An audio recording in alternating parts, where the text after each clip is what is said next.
Candice Miller heard the call for service many years ago as the waves of the Clinton River crashed along her family's marina business when she was just a young woman. Harrison Township, where I live, decided they were going to pass a tax on all of the marinas.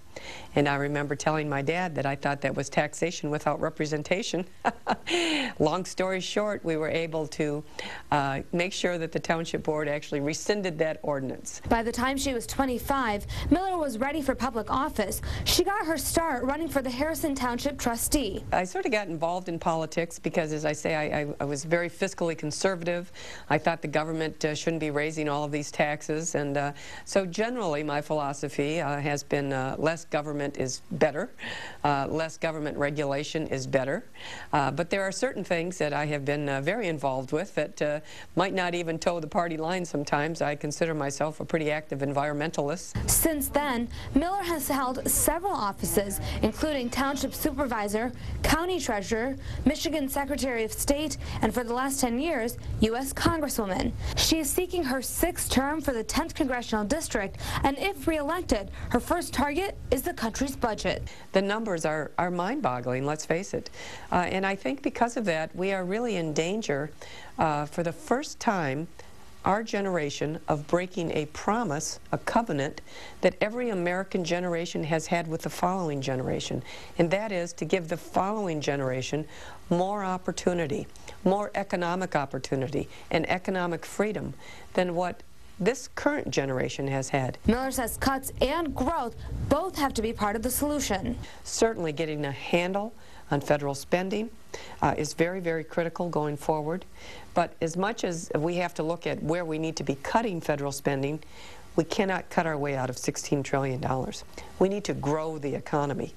And a great way to grow the economy is to make sure that we have a comprehensive tax reform and tax code that I think can be flatter and fairer for every American, where you eliminate all of these special interest loopholes. In particular, she wants to improve the business atmosphere for mom and pop shops. That we do not over-regulate.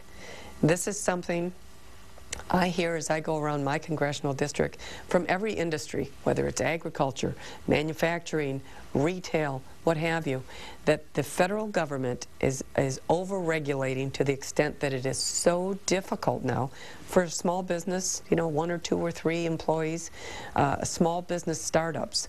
It's very difficult with the over-government regulation. One avenue for growth, energy. Energy is absolutely a way for us to unleash our economy. And I think we need to have an all-of-the-above strategy. I think every type of energy should be on the table. We shouldn't take anything off the table. I believe we should be drilling in the Anwar in Alaska. The people of Alaska want us to drill there, and I think we should be doing that. I think that we should advantage ourselves of, for instance, the Keystone Pipeline. We should be permitting that.